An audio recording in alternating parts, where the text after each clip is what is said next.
भारत पाकिस्तान तणावाच्या पार्श्वभूमीवर सरकार अलर्ट मोडवर असून एक मोठी कारवाई सरकारनं केली आहे। पाकिस्तानला संवेदनशील माहिती पुरवल्याबद्दल 6 भारतीय नागरिकांना अटक करण्यात आली आहे। यामध्ये एका महिला युट्यूबर तरुणीचाही समावेश आहे।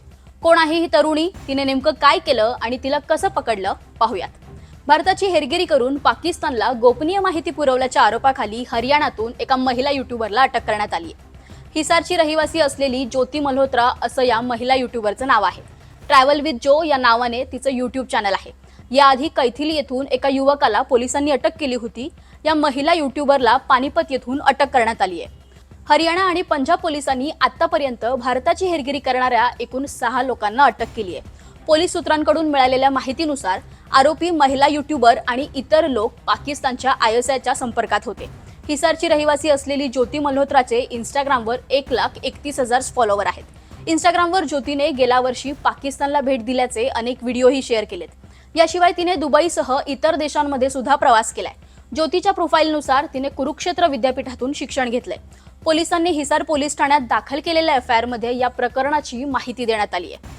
चौकशी दरम्यान युट्यूबर ज्योती मल्होत्राने सांगितलं, 2023 मध्ये पाकिस्तानला जाण्यासाठी व्हिसा मिळवण्यासाठी ती दिल्लीतील पाकिस्तान उच्चायुक्तालयात गेली होती। तिथे ज्योतीची एहसान उर रहीम उर्फ दानिश नावाच्या व्यक्तीशी भेट झाली।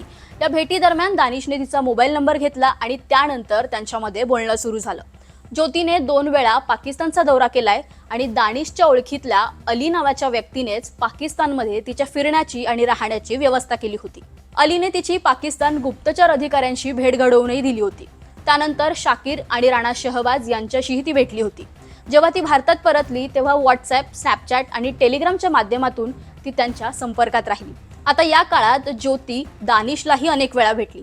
ज्योतीने सांगितलं की ती पाकिस्तानी गुप्तचर संस्थेच्या संपर्कात होती। विशेष म्हणजे परराष्ट्र मंत्रालयाने हेरगिरीच्या आरोपाखाली 13 मे रोजी दानिशला भारत सोडण्याचे आदेश दिले होते। आता ज्योती विरोधात कलम 152 आणि ऑफिशियल सिक्रेटरी ऍक्ट 1923च्या कलम 3, 4 आणि 5 अंतर्गत गुन्हा दाखल करण्यात आलाय। तुम्हीही ट्रॅव्हल विथ जोला फॉलो करत होता का? ती पाकिस्तान गेल्याचे अनेक व्हिडिओ तिने युट्यूबवर शेअर केलेत। ते व्हिडिओ तुम्ही पाहिले होते का? तुमच्या संपर्कात असलेले किती लोक तिला फॉलो करत होते, हा व्हिडिओ त्यांच्यापर्यंत पोहोचवा।